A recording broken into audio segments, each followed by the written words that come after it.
शनि का जन्म किस प्रकार से हुआ, सबसे पहले तो आप ये सुन लीजिए। शनि महाराज के जन्म की कथा को सुनना भी बड़ा अद्भुत है। बताया जाता है कि विश्वकर्मा की बेटी जिसका नाम था संज्ञा, और संज्ञा का विवाह है वह भगवान सूर्य नारायण के साथ में हुआ, सूर्यदेव के साथ में हुआ। सूर्य नारायण ने 2 पुत्रों को जन्म संज्ञा के द्वारा दिया है, जिसमें एक का नाम है यम और एक का नाम है यमुना। माता संज्ञा ने इनको जन्म दिया था। समय चलता रहा, सूर्य भगवान के पास इतना तेज था कि संज्ञा उसको सहन करने में बिल्कुल असमर्थ थी, परेशान थी। तो संज्ञा ने सोचा क्या करूं। संज्ञा अपने पियर जाना चाहती थी, तो उसने अपनी छाया से एक स्त्री बना के तैयार कर दी, जो रूप रंग में बिल्कुल संज्ञा की तरह ही थी। और उसने कहा कि तू मेरी बहन है, पति के पास में रहना है, और ये बात बोलना नहीं है कि मैंने तुझे अपनी छाया से जन्म दिया है। और वो राजी हो गई। और ये कथा ब्रह्म पुराण में बहुत विस्तार पूर्वक है, और ग्रंथों की कथा कहने में तो आनंद आता ही है। तो संज्ञा को समझा बुझा करके और अपने दोनों बच्चों को वहीं अपने पति के पास वहीं छोड़कर संज्ञा को सौंप करके, और वो अपने विश्वकर्मा के पास, अपने पिता विश्वकर्मा के पास चली गई। संज्ञा सूर्य की पत्नी, विश्वकर्मा की बेटी वहां पहुंची। पिता ने कहा बेटी, हमारे यहाँ तो ऐसी कोई रीति नहीं है कि बिना पुत्रों के और या बिना पति के और नारी अपने पियर जावे, तो अकेली कैसे आई है, क्या बात है। तो उसने कहा कि मैं पति के बिना कहे आई हूँ, मुझसे उनका तेज अब सहन होता नहीं है। तो उस समय विश्वकर्मा जी ने कहा तो इस घर में तेरे लिए जगह नहीं है, तू वापस चली जा, क्योंकि तू घर से रूठ करके आई है, बिना बोले आई है। इसलिए विश्वकर्मा जी ने अपनी बेटी को अपने घर में नहीं घुसने दिया। इससे आप ये नहीं कहेंगे कि बेटी का अपमान है, नहीं, बिल्कुल भी अपमान नहीं है। जो हमारी भारतीय परंपरा है, जो नियम और कानून हैं, उनका पालन हमें बिल्कुल अवश्यमेव करना ही चाहिए, नहीं तो सब व्यवस्थाएं खराब हो जाएंगी, नहीं तो फिर एक दूसरे को कोई मानेगा ही नहीं, सब सिस्टम खराब हो जाएंगे। तो संज्ञा अपने पति सूर्यदेव के पास न जाती हुई वो अलकनंदा के किनारे वहां चली गई, जहां आज भगवान बद्रीनाथ बद्री विशाल बैठे हुए हैं, और यहां वो रहने लगी। अब आइए इस कथा को थोड़ा सा आगे रूप देते हैं, आगे बढ़ाते हैं। इस कथा को सुनने से शनि की महादशा कमजोर हो जाती है, शनि परेशान नहीं करता, इसलिए कथा मैं आपको सुना रहा हूं। समय चलता रहा, छाया जो कि संज्ञा ने अपनी छाया से जिस स्त्री को बना के तैयार किया, उसका नाम छाया ही हुआ। वह अपने पति की सेवा करने लगी, और सूर्य भगवान के माध्यम से आने वाले समय में छाया ने भी एक बेटा और एक बेटी को जन्म दिया। जो बेटा है उसका नाम है शनि, और जो बेटी है उसका नाम है ताप्ती। जैसे यमुना नदी बनी, वैसे ताप्ती भी भविष्य में आने वाले समय में वो नदी बनी है। समय चलता रहा, शनि इतने क्रोध स्वभाव के थे। एक दिन यह हुआ किसी कारणवश, और इन्होंने अपनी माँ के ऊपर क्षण आघात कर दिया। तो माँ ने इसको श्राप दे दिया और ये कहा कि जिस क्षण का तूने। छाया संज्ञा के दोनों बच्चों को बड़ा परेशान करती थी, जिसका एक का नाम था यम और एक का नाम था यमुना। तो एक दिन पिता सूर्य देवता ने इन दोनों को पूछा, बेटा बच्चों, हम तुम्हें परेशान से देख पा रहे हैं, क्या बात है, तुम्हें क्या दिक्कत है। तब यमुना रो पड़ी और यम भी रो पड़े और कहा, पिताजी, जिनको तुम हमारी माँ समझ रहे हो, हमारी माँ नहीं है। हमारी माँ तो बहुत समय पहले घर छोड़ करके चली गई है, ये हमारी सौतेली माँ है, और इसने हमें बहुत कष्ट दिया है, हमें बहुत परेशान किया है। तब सूर्य देवता ने छाया को पूछा, तो छाया ने कह दिया, हाँ, तुम्हारी पत्नी ने मुझे अपनी छाया से पैदा किया है, इसलिए मैं तो उनकी छाया हूँ। और वो यहाँ से स्थान छोड़ करके वह अपने पियर चली गई है। सूर्य भगवान ने जैसे ही इस बात को सुना, सूर्यदेव सीधे विश्वकर्मा जी के यहाँ पहुँचे, जाके कहा, पिताजी, क्या आपकी बेटी यहाँ लौट करके आई है। तो उन्होंने कहा, आई तो थी, लेकिन मैंने अंदर आने नहीं दिया, मैंने कहा अपने ससुराल को जा। सूर्य देवता अपनी पत्नी को ढूंढने लगे, तो देखा कि बद्रीनाथ क्षेत्र में संज्ञा घोड़ी का रूप बनाए हुए खड़ी हुई थी। सूर्य देवता उसके पास आए, सूर्यदेव उसी समय अश्व बने, घोड़े बने, और घोड़ा बन करके जैसे ही उन्होंने संज्ञा जो घोड़ी बनी हुई थी उनको छुआ, तो शक्ति का प्रादुर्भाव उस घोड़ी की नाक के ऊपर हुआ। तो उस घोड़ी की नाक से 2 बच्चों ने जन्म ले लिया, जिनका नाम हुआ अश्वनी कुमार और वही अश्विनी कुमार देवताओं के वेद बने। इस प्रकार से मैंने आज शनिवार को आपको यम, यमुना, ताप्ती और शनि महाराज और अश्विनी कुमारों के जन्म की कथा मैंने आपको सुनाई है। ग्रहों में सब ग्रहों की एक एक आयु है, कौन से ग्रह को कितना कौन सी राशि पर रहना है। राहु का कार्यकाल 7 वर्ष का है, तो सबसे ज्यादा है शनि महाराज का, जो एक राशि पर 19 वर्ष के लिए रहते हैं। और ये जैसा कि मैंने पढ़ा है वही मैं आपको निवेदन करूंगा। खोटे कर्म होने की वजह से, गलती अपराध होने की वजह से ही ये ग्रह परेशान करते हैं। और जब शनि की दशा लगती है, अढ़ैया 7.5 लगती है, तो जीव बहुत ज़्यादा कष्ट में होता है। तो शनि की दशा से बचने के लिए हमारे ग्रंथों में बहुत बहुत उपायों का वर्णन किया है। उसी में से 1-2 बात मैं आपके बीच में रख रहा हूं, जिसे सुनकर के आपको बहुत अच्छा लगेगा, बहुत बढ़िया लगेगा। उसके बाद में फिर मैं आपको शनि शांत होने के लिए शिव महापुराण की एक कथा भी सुनाऊंगा। और उससे पहले मैं कुछ उपायों की बात कर रहा हूं, वो आप सुन लीजिए। शनिवार के दिन पति और पत्नी दोनों मिलकर के शनि महाराज की परिक्रमा करें, 7 परिक्रमा करें, 1 लोटा जल चढ़ाएं और सरसों के तेल का दिया जलाएं, सरसों के तेल का दीपक जलाएं, 7 परिक्रमा करें और उसके तने से सूत बांधें। इससे शनि की महादशा बिल्कुल शांत हो जाती है। एक बार फिर बताऊं, शनिवार के दिन पति और पत्नी दोनों मिलके 7 परिक्रमा करनी है, दिया पहले जलाना है, सूत पहले बांधना है, उसके बाद परिक्रमा करनी है, बंधन करना है, प्रणाम करना है। छना हुआ आटा, जो भूसी वगैरह बच गई है वो, और बंद करो, और रोटी बनने के बाद में जो परोथन बचा हुआ है वह आपको पीपल की जड़ों में चींटियों के लिए रखना है। इससे शनि की दशा है, इससे जो शनि की दशा है वह एकदम बिल्कुल वह शांत होती है। तो ऐसा आप बिल्कुल कर सकते हैं। तो इससे शनि की महादशा से व्यक्ति बिल्कुल एकदम मुक्त हो जाता है। तो ये एक बहुत बढ़िया सुंदर सा शास्त्रोक्त उपाय मैंने आपके बीच में रखा है। एक और उपाय मैं आपको बता रहा हूँ शनि की महादशा से बचने के लिए, बहुत आनंद की बात है, और वो ये है, हर शनिवार के दिन चाकू अपनी बाल्टी में डाल लीजिए, पानी उसमें भर लीजिएगा, या लोहे का कोई कील, लोहे का कोई टुकड़ा पानी में डाल करके, जल में डाल करके, उस जल से आप हर शनिवार को स्नान करिए। इससे भी आपकी शनि की महादशा शांत हो जाती है। लाल किताब के माध्यम से एक और उपाय मैं आपको बता रहा हूँ, वो ये है, रोटी टोस्ट जो भी कोई है, शनिवार के दिन काले स्वान को, काले कुत्ते को खाने के लिए आप डालिए। इससे भी शनि की महादशा शांत हो जाती है। और सुन लीजिए, सिंदूर, उड़द और दही एक दोने में, तीनों चीजों को रखकर, जिसके ऊपर शनि की दशा लगी हुई है उसके ऊपर 21 बार ऐसे घुमा करके और उसको पानी में प्रवाहित कर दीजिए, पानी में बहा दीजिए। इससे भी शनि की दशा है वो शांत हो जाती है। काले वस्त्र का दान करने से भी शनि की दशा शांत होती है।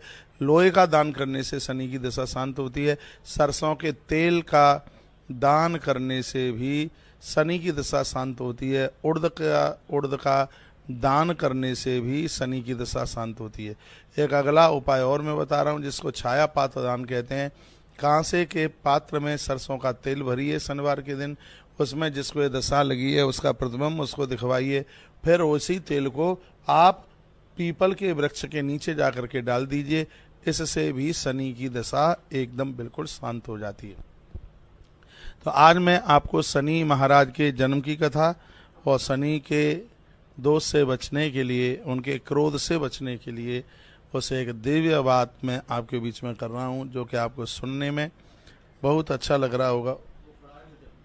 तो बहुत अच्छा लग रहा होगा आपको, बहुत बढ़िया लग रहा होगा। हमारे साथ ऐसे ही जुड़ करके हर रोज की एक नई कथा सुनिएगा। आइए, शनि पीड़ा से मुक्त होने के लिए, शनि के कष्टों से दूर होने के लिए कई अद्भुत बातें हमारे ग्रंथों में प्रसंगवश वर्णित की गई हैं। आइए, उन्हीं में से एक कथा आती है शिव महापुराण में, महात्मा पिप्पलाद की, जिनका जन्म ही पीपल की जड़ों के नीचे हुआ है। उनकी कथा बड़ी अद्भुत है और वो कथा मैं आपको सुनाने के लिए जा रहा हूँ। बहुत बड़ी तादाद में आप इस कथा को सुन रहे हैं। मैं आपको बीच में एक बात बोलता हुआ मैं जाऊंगा और वो मैं ये कहूँगा कि सरसों के तेल के पुए बना करके, गुलगुले जिसे कहते हैं, सुन लो, आपके चीज में फायदे में रहेंगी ये बातें। क्योंकि मेरे पास इतनी भीड़ के साथ में आप आते हैं और आप समाधान पूछते हैं, और मैं जब टीवी पर बताता हूँ और उस समय आप सुनने की कोशिश करते नहीं हैं। आपको कहीं भी अपनी जन्मपत्री ले लेकर के घूमना नहीं पड़ेगा। सरसों के तेल के गुलगुले बनाइए, यानी छोटे छोटे पुए बनाइए, और फिर भैरव बाबा का कोई मंदिर हो तो वहाँ आप जाइए। भैरव बाबा का मंदिर, आप वहाँ पर जाइए। और भैरव बाबा का मंदिर नहीं है तो गांव के बाहर कहीं 2 ईंटें रखकर, सुनो, ऐसे 2 ईंटें रखकर उसके नीचे सरसों के तेल का दिया जलाइए और भैरव बाबा के नाम का भोग लगाइए गुलगुले का, और वही गुलगुले काले स्वान को, काले कुतरे को आप उसे खिला दीजिए। इससे भी आपकी शनि की महादशा शांत हो जाती है। शनिवार के दिन भगवान महादेव के ऊपर 1 लोटे में काले तिल डाल करके, और उसमें थोड़ा सा, ये तो मैं शिव पुराण से ही बता रहा हूँ, उसमें थोड़ा सा 1 चम्मच सरसों का तेल डाल करके वही जल शनिवार के दिन भगवान महादेव के ऊपर चढ़ाइए। इससे भी शनि की महादशा एकदम बिल्कुल शांत हो जाती है। और जब यह ग्रह प्रतिकूलता से अनुकूलता में होता है तो व्यक्ति को कारोबार में मुनाफा होता है, उसके जीवन में कलह नहीं रहता, किसी के साथ में झगड़ा नहीं होता। यह इतना बड़ा प्रभाव है। जरूरतमंद लोगों को काले कम्बल का आप दान कीजिए, इससे भी शनि की महादशा बहुत शांत होती है। कांसे का दान करने से भी शनि की महादशा बहुत शांत होती है।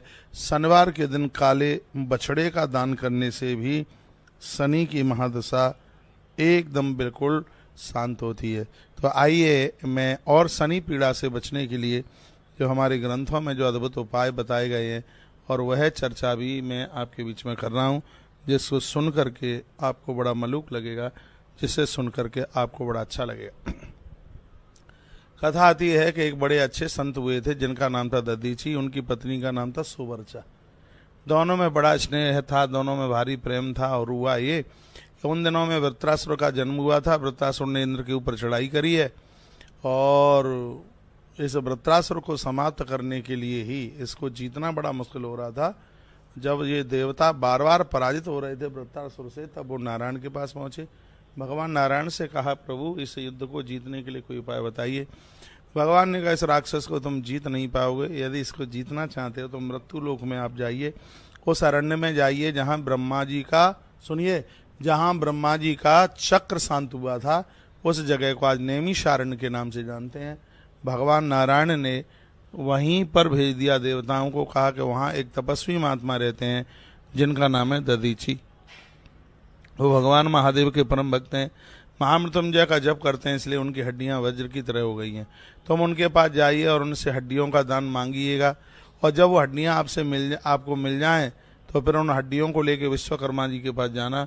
विश्वकर्मा जी उसके द्वारा एक वज्र का निर्माण करेंगे, और उस वज्र के द्वारा ही तुम वृत्रासुर को जीत सकते हो, अथवा वृत्रासुर को जीतने के लिए कोई दूसरा उपाय दिखता नहीं है।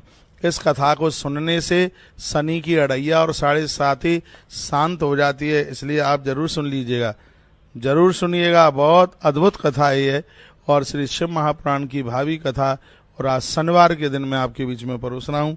मुझे विश्वास है कि इस कथा से आप अवश्य में लाभान्वित होंगे। हर रोज हर दिन के हिसाब से हम यहाँ से कुछ न कुछ आपके बीच में परोसने की कोशिश करते हैं। कल भी बड़ी अद्भुत कथा सुनाई संतोषी माता की, उससे पहले गुरुवार को भी क्या सुनाया, गुरुवार को हमने आपको क्या सुनाया था, गुरुवार को सुनाई आपको दादी मैया की कथा, रानी दादी सती माता की कथा सुनाई। उससे पहले भगवान गणेश के बारे में भी कुछ कहा होगा, और ऐसे आप रोज कुछ नया सा आप सुन ही रहे हैं। तो आज आप शनि महादशा से बचने के उपाय, शनि जन्म की कथा, ऐसे तमाम प्रसंगों के साथ में आप जुड़े हुए हैं। हाँ, तो मैं निवेदन कर रहा था कि देवता लोग वहाँ पर आ गए, और उस समय पति पत्नी दोनों आपस में बात कर रहे थे, सुवर्चा और उनके पत्नी महात्मा दधीची। इतने में देवता आए। देवताओं को देख करके माता सुवर्चा घर के अंदर चली गई, झोंपड़ी के अंदर के भाग में चली गई। देवताओं का सत्कार महात्मा दधीची ने किया और कहा, बोलिए आपके आने का कारण क्या है, हमारे लायक सेवा क्या है। देवताओं की आंख में आंसू थे। देवता कह रहे थे, क्या बताएं, ऐसे ऐसे हमें बड़ा त्रसित किया गया है, वृत्रासुर के द्वारा हम परेशान हो रहे हैं, वृत्रासुर के द्वारा हम पराजित हो रहे हैं, इसलिए हे महात्मन, हम आपसे आपकी अस्थियों का, आपकी हड्डियों का दान लेने के लिए आए हैं। आप अपनी हड्डियों का दान हमें दे दीजिए। ये महापुरुष हैं, ये महात्मा दधीची, इनके चरणों में लाखों बार प्रणाम किया जाए तो भी कम है। आप लोगों को वस्तु दे सकते हैं, भोजन पानी दे सकते हैं, रहने को मकान दान में दे सकते हैं, लेकिन प्राण निकाल के तो नहीं दे देंगे, हड्डियां निकाल के तो नहीं दे देंगे। प्राण देने से भी ज़्यादा कठिन है हड्डियां निकाल करके दे देना। महात्मा जी ने सर स्वीकार किया।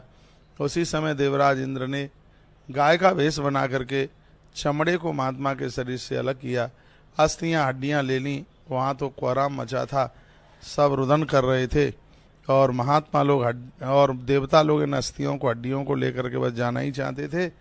इतने में वहाँ से सुवर्चा अंदर से चल के आ गई तो देखा कि पति दधीची बिल्कुल मृत पड़े हुए हैं, उनकी हड्डी इंद्र के हाथ में है। तो शीघ्र ही माता सुवर्चा ने अभिषिप्त कर दिया देवताओं को, कहा तुम बड़े स्वार्थी हो, अपने स्वार्थ के लिए दूसरों का जीवन नहीं देखते। मैं तुम्हें श्राप देती हूँ, देवताओं तुम्हारी जितनी भी जो पत्नियां हैं वो सब बांझ रह जाएंगी, किसी के यहाँ कोई संतान नहीं होगी। उसी श्राप की वजह से, इस तपस्विनी की उसी श्राप की वजह से किसी भी देवी को संतान नहीं हुई। माता पार्वती ने कार्तिकेय और गणेश जी को जन्म दिया तो ये बच्चे पेट से पैदा नहीं हुए थे, क्योंकि इस नारी का ये श्राप लगा हुआ था। उसने भी एक पुत्र को जन्म दिया था, लेकिन पेट से नहीं, वो भी इसी श्राप के बंधन में है। इसलिए लक्ष्मी नारायण को भी आप इस तरीके से आप नहीं समझ पाते कि लक्ष्मी नारायण की संतान कौन सी है। संतान है, लक्ष्मी मैया की संतान है, लेकिन उनको भी अभिषिप्त होना पड़ा, श्राप का भागीदार होना पड़ा। और मैं आपको निवेदन करूंगा, श्री सूक्त का वर्णन हम दिवाली के समय पर करने के लिए जा रहे हैं, इनको ये नहीं पता कि आपको निवेदन करूंगा, माता सुवर्चा ने श्राप दिया देवताओं को और आज भी देवता उस श्राप की ग्रंथि में, गांठ में बंधे हुए हैं। अब यह हुआ कि देवता तो श्राप लेकर के चले गए, इधर माता ने अपनी कुटिया छोड़ दी, फड़फड़ आ रही थी बेचारी, दुख के मारे पति की मृत्यु हो गई। उसके गर्भ में संतान थी, माता सुवर्चा के गर्भ में थी संतान, और सुवर्चा मैया आत्महत्या करने के लिए, आत्महत्या ही कहेंगे वैसे तो, दूसरे हिसाब से इन देवताओं की भाषा में, वैसे तो पतिव्रता नारी थी, अपने पति के साथ सती होने को तैयार हो रही थी। तो विधाता ब्रह्मा चल करके आए, इंद्र भी द्वारा चल के आ गए, मैया जी से माफी मांगी, क्षमा मांगी और कहा, हे माता आपसे प्रार्थना है, आप अपने प्राणों को मत दीजिए, आप मत मौत को स्वीकार होइए, क्योंकि तुम्हारे गर्भ में संतान पल रही है। और गर्भ में संतान और उस समय नारी यदि अपने प्राणों को इस तरीके से छोड़ देती है तो उसको बहुत बड़ा अपराध लगता है। उसी समय क्या हुआ, उसी समय माता सुवर्चा ने एक नुकीला पत्थर उठाया और अपनी बगली बगल से फाड़ डाली, बच्चे को निकाला और उसने उस बच्चे को पीपल की जड़ों में रख दिया और माता सुवर्चा ने अपने प्राण छोड़ दिए। पीपल के वृक्ष के नीचे बालक रुदन कर रहा था और उसी समय विधाता ब्रह्मा, देवराज इंद्र वहां चल करके आ गए। पीपल की जड़ों के नीचे बच्चा पड़ा हुआ था, इसलिए ब्रह्मा जी ने उसी बच्चे का नाम रख दिया पिप्पलाद। जो भगवान शंकर के 112 अवतार हैं उनमें भगवान पिप्पलाद की कथा आती है। बड़े अद्भुत हैं पिप्पलाद, जिनकी कथा हमारे ग्रंथों में है, जिनके द्वारा योग दिया गया है। ये देश धरती को बहुत कुछ प्राप्त हुआ है। ऐसे महात्मा पिप्पलाद अद्भुत संत, अद्भुत महापुरुष हुए हैं। और भगवान शिव ने स्पष्ट रूप से बोला है, जो शनिवार के दिन पिप्पलाद जी के जन्म की कथा को सुनेगा, पीपल का दर्शन करेगा, पीपल की फेरी लगाएगा, पीपल के नीचे सरसों के तेल का दिया जला करके रखेगा। अब आप ये कहेंगे कि पीपल के नीचे सरसों के तेल का दिया क्यों जलाया जाता है। जिस समय मैया ने अपनी बगली से जो पेट फाड़ा, घाव बहुत ज्यादा हो गया था, घाव के ऊपर मक्खी बिड़बिड़ा रही थी, तो विधाता ब्रह्मा जी ने वहां पर सरसों के तेल का लेपन किया। लेकिन मैया ने तो अपने प्राण छोड़ दिए। लेकिन ये वरदान में जरूर मिल गया है कि शनिवार के दिन जो सरसों के तेल को पूजा पाठ में प्रयोग में लेंगे, भैया वो दिन दुना रात्रि चौगनी के रूप में उभरेंगे और शनि महाराज उन्हें कभी तकलीफ नहीं देंगे। इसलिए आज के समय में शनि महाराज को तेल भी बहुत ज़्यादा चढ़ता है। तो ये महात्मा पिप्पलाद के जन्म की कथा हमने आपको सुनाई, जहाँ शिव महापुराण में सूत सौनक ऋषियों को कहते हैं, शंकर जी नंदी को कहते हैं कि जो पिप्पलाद जी के जन्म की कथा को सुनेगा उसे अड़ैया और साढ़े साथी शनि की महादशा उन्हें कभी किसी भी प्रकार से परेशान नहीं करेगी, कभी भी किसी भी प्रकार से परेशान नहीं करेगी। तो मैं आप सभी साधकों को निवेदन करके कहना चाहूँगा कि हर शनिवार के दिन कुछ ऐसा करें, कुछ ऐसा बढ़िया करें जिससे हमारा हर दिन मंगलमय हो, हर दिन शुभ हो। मैं एक बार कहूँगा कि वंश वृद्धि घर की रुकी हुई है। आप हर शनिवार के दिन गोपाल सहस्रनाम का पाठ कीजिए। भगवान श्री कृष्ण को प्रसन्न करने के लिए शनिवार को बहुत विशेष बताया गया है। शनिवार के दिन कोकिलावन श्री ब्रज में शनि महाराज को ब्रज में भगवान श्री कृष्ण ने दर्शन दे दिए। जो कृष्ण भगवान की पूजा करता है, कृष्ण भगवान की आराधना करता है भगवान श्री कृष्ण की, तो उनको शनि की महादशा कभी व्याप्ति नहीं है। ऐसा हमारे ग्रंथों में, ऐसा हमारे पुराणों में ऐसा वर्णन किया है। मैं बहुत बहुत धन्यवाद आपका देना चाहूँगा। सत्संग टीवी और तुलसी तपोवन यूट्यूब चैनल के माध्यम से हर रोज आप हमारे साथ में जुड़े हुए हैं और इन कथाओं को आप सुनते हैं। हाथ जोड़कर आग्रह पूर्वक मैं आपको निवेदन करना चाहूँगा, तुलसीवन आश्रम ने अपनी इतनी व्यवस्थाएं, इतनी सेवाएं, लोग देख करके भी बहुत आश्चर्यचकित हैं, बहुत अचंभित हैं। इतने बड़े बड़े काम छोड़ रखे हैं। हर रोज कुछ न कुछ आप गौ माता के लिए समर्पित करते रहिए। शनिवार के दिन थोड़ा थोड़ा बंदरों के लिए भी आप निकालते रहिए। तुलसीवन आश्रम में रिफाइंड नहीं चलती है। तुलसीवन आश्रम में ये चीज़ें चलती नहीं है। तो अब मैं आपको यह निवेदन करना चाहूँगा, जो कि हम आज से ही शुरू कर रहे हैं, वो है कि हर शनिवार के दिन आप एक एक बोतल सरसों के तेल की, जो कि भंडारे के काम में आएगा, जिसमें सब्जी बनेगी, जिसमें पूड़ियाँ बनेंगी, क्योंकि भंडारे का बहुत ज़्यादा विस्तार हो रहा है और बहुत ज़्यादा नहीं तो थोड़ा थोड़ा सा सहयोग हर शनिवार के दिन आपके ऊपर यदि लोड नहीं पड़ता है तो 1 लीटर सरसों के तेल का सहयोग हम आपसे हर शनिवार के दिन लेंगे और वह है सिर्फ 150 रुपये का सहयोग। और जो कि आश्रम के नंबर जो भी कोई आपके पास होते हैं, आपको ऐसी ऐसी सेवाओं से जोड़ रहे हैं, क्योंकि मुझे पता है कि शनि की महादशा कितना परेशान करती है। 150 रुपया क्या होता है, आपको ब्राह्मण मिलेंगे नहीं, कहाँ जमाएंगे। लेकिन यहाँ का ये आपका 1 लीटर किया गया है दान, ये भंडारे में लगेगा और ज़्यादा होगा तो गौ माता के पेट में जाएगा और इससे आपके ग्रहों की प्रतिकूलता अनुकूलता में बदल जाएगी। इसमें भी आप अवश्य में जरूर आप सहयोगी बनिएगा। पीपल का आप दर्शन कीजिएगा, गौ माता को हरा चारा, गौ माता के निर्माण में आप अवश्य में सहयोगी बने। सब सेवाओं के बारे में आपको पता है और मैं उसी के साथ साथ एक बार मैं फिर निवेदन करना चाहूँगा, इस गौवंश को आपकी बहुत ज़्यादा आवश्यकता है। आपको बहुत ज़्यादा इस गौवंश की आप बहुत ज़्यादा ज़रूरत है।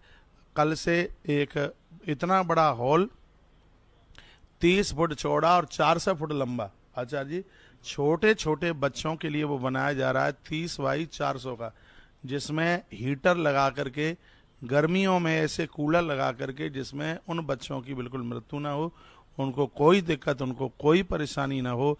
इतना बड़ा, इतने बड़े हॉल का निर्माण हो रहा है, गोवत्स हॉल, क्योंकि इसमें लाखों गैया होंगी तो कई हजारों की संख्या में बछड़े भी होंगे। इसका अनाउंस मैंने अभी तक बिल्कुल नहीं किया और ना मैंने आपसे 1 रुपये का इस हॉल के लिए सहयोग किया। कल इसका भूमि पूजन वगैरह सब कुछ कल कर दिया गया है, तब आज मैं इस बात का मैं अनाउंस कर रहा हूँ। इसमें आपसे जो बने सो बने। इसमें सीमेंट के लिए, सरिया के लिए, आप इतना बड़ा हॉल ये बन रहा है इसमें सवामन सरिया का सहयोग हम भक्तों से 3,000 रुपये का इसमें सहयोग ले रहे हैं। और आप इसमें सवा मन का दीजिए, 25 किलो का दीजिए, लेकिन इसमें आप सहयोग जरूर कीजिए, सीमेंट का सहयोग कीजिए, जैसे जिस हिसाब से आपसे बनता है अवश्य में करें। आप इसमें पैसों का भी आप सहयोग करते हुए, सामान का सहयोग करते हुए गौवत्स सदन का एक बहुत बड़ा हॉल बनने के लिए जा रहा है, बछड़ों के लिए, छोटे छोटे बच्चों के लिए, जिसमें मैंने इस वर्ष देखा था कि ऐसा कोई बंद, चारों तरफ से बंद हॉल था नहीं, जिसमें हमें हीटर लगाने में बड़ी दिक्कत आ रही थी, क्योंकि सर्दी उधर इतनी ज़्यादा पड़ती है। कुतरे वगैरह से, स्वान वगैरह से भी बच्चे सुरक्षित रहेंगे। तो यह कल इसका काम चालू कर दिया गया है और भगवान की कृपा से ईश्वर आपको इतनी सामर्थ्य दे। आज का शनिवार पूरा का पूरा लोहा दान के लिए, आज का शनिवार आपके लिए सरसों के तेल का दान 1 लीटर सिर्फ 150 रुपये का सहयोग, सवामन सरिया सिर्फ 3,000 रुपये का सहयोग, और सवामन सरिया से आधा 25 किलो सरिये का सहयोग 1,500 रुपया ले रहे हैं।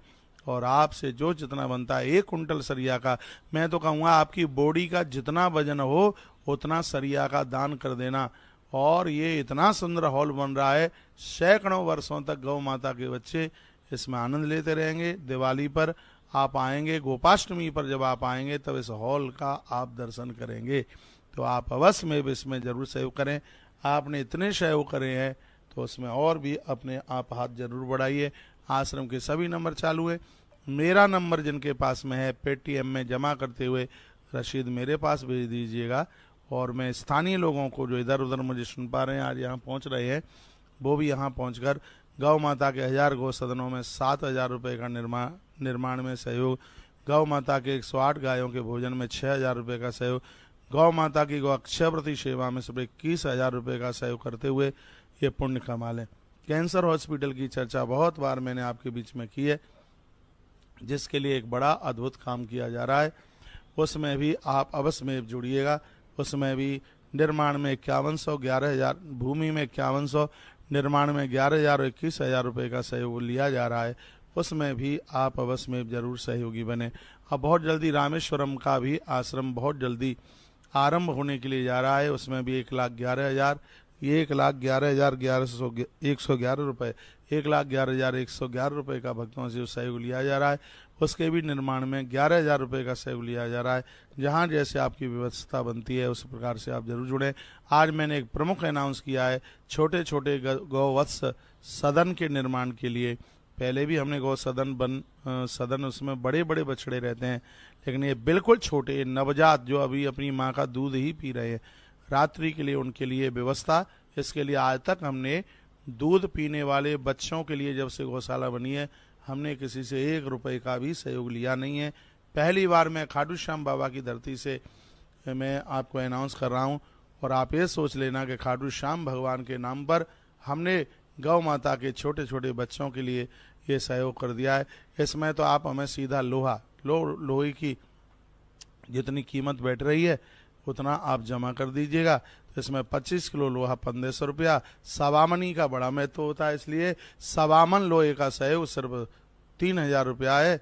और 2 सवामनी यानी 100 किलो सरिये का सहयोग है, वो सिर्फ 6,000 रुपया है। 350 रुपये के हिसाब से सीमेंट की बोरी का सहयोग करते हुए।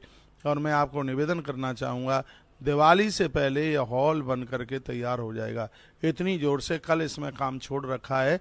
ये बहुत बढ़िया ठेकेदार है भाई को हमने राजेश ठेकेदार को इसका काम दिया है और काम चालू हो गया है। जेसीबी लगी हैं, लोग लगे हैं और आज से कॉलम भी चालू हो गए हैं। मैं आपको निवेदन करना चाहूँगा कि इसकी छत के लिए हमें सीमेंट और लोहे की ज़रूरत है, उसमें आप अवश्य में जरूर सहयोगी बनिए।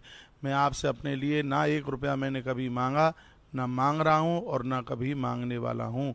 गौ माता के इस भावी प्रभावशाली इस कार्य में आप अवश्य में जरूर सहयोग करें और इतना सहयोग कर दीजिए कि यह हॉल बहुत जल्दी बन करके तैयार हो जाए। आगे की जो सूचनाएं, जैसे गया जी की सूचनाएं, सूरजपुर की सूचनाएं, उसके लिए आचार्य जी आपको अभी सभी सूचना देने वाले हैं। एक बार मैं फिर निवेदन करना चाहूँगा, विशेष रूप से मैं गौ माता के लिए आपको ये निवेदन कर रहा हूँ। आज 16 तारीख हो गई है, इधर भी आयोजन समापन की ही तरफ जा रहा है, तो आप यहाँ पहुँचते हैं तब घर पर भी गौ माता के गौ अक्षयव्रती मेंबर बनकर ये कार्ड अपने पास में रख लीजिए। कार्ड कितना काम में आएगा, जब ये मठ बन के तैयार हो जाएगा तब आपको पता चलेगा।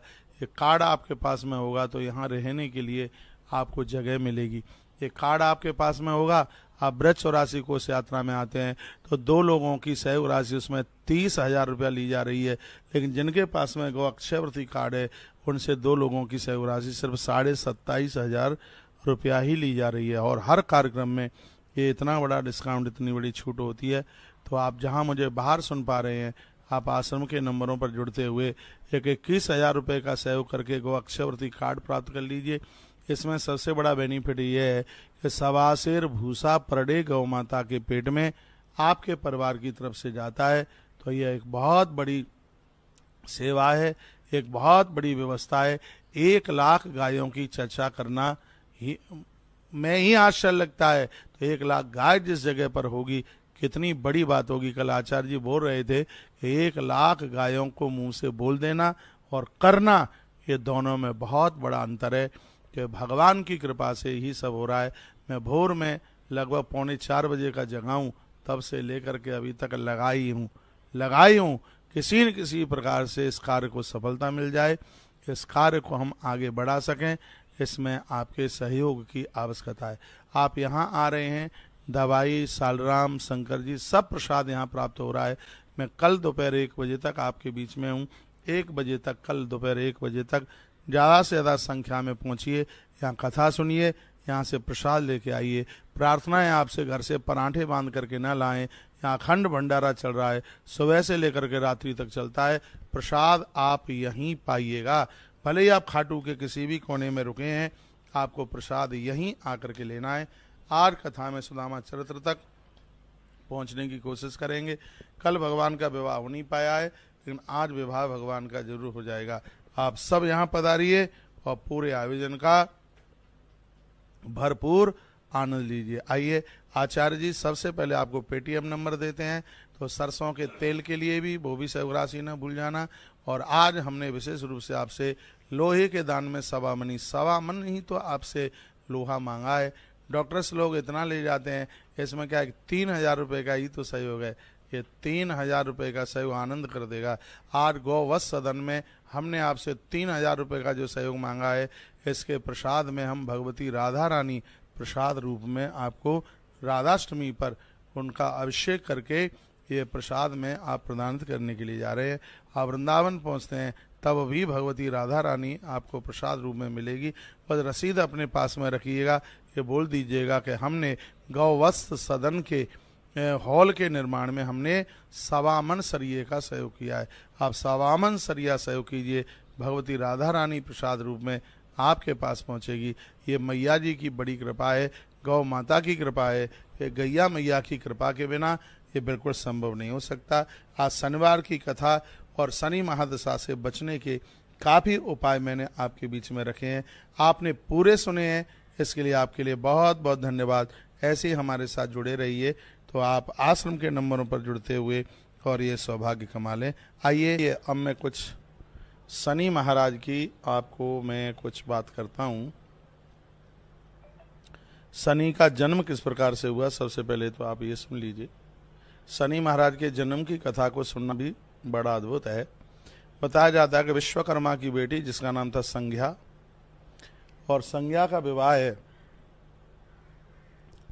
वह भगवान सूर्य नारायण के साथ में हुआ, सूर्यदेव के साथ में हुआ।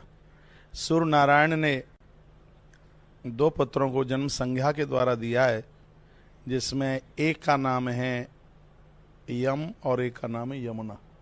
माता संज्ञा ने इनको जन्म दिया था। समय चलता रहा, सूर्य भगवान के पास इतना तेज था कि संज्ञा उसको सहन करने में बिल्कुल असमर्थ थी, परेशान थी। तो संज्ञा ने सोचा क्या करूं। संज्ञा अपने पियर जाना चाहती थी, तो उसने अपनी छाया से एक स्त्री बना के तैयार कर दी, जो रूप रंग में बिल्कुल संज्ञा की तरह ही थी। और उसने कहा कि तू मेरी बहन है, पति के पास में रहना है और ये बात बोलना नहीं है कि मैंने तुझे अपनी छाया से जन्म दिया है। और वो राजी हो गई। और ये कथा ब्रह्म पुराण में बहुत विस्तार पूर्वक है, और ग्रंथों की कथा कहने में तो आनंद आता ही है। तो संज्ञा को समझा बुझा करके और अपने दोनों बच्चों को वहीं अपने पति के पास वहीं छोड़कर संज्ञा को सौंप करके और वो अपने विश्वकर्मा के पास, अपने पिता विश्वकर्मा के पास चली गई। संज्ञा सूर्य की पत्नी विश्वकर्मा की बेटी वहां पहुंची। पिता ने कहा, बेटी हमारे यहाँ तो ऐसी कोई रीति नहीं है कि बिना पुत्रों के और या बिना पति के और नारी अपने पियर जावे, तो अकेली कैसे आई है, क्या बात है। तो उसने कहा कि मैं पति के बिना कहे आई हूँ, मुझसे उनका तेज अब सहन होता नहीं है। तो उस समय विश्वकर्मा जी ने कहा, तो इस घर में तेरे लिए जगह नहीं है, तू वापस चली जा, क्योंकि तू घर से रूठ करके आई है, बिना बोले आई है। इसलिए विश्वकर्मा जी ने अपनी बेटी को अपने घर में नहीं घुसने दिया।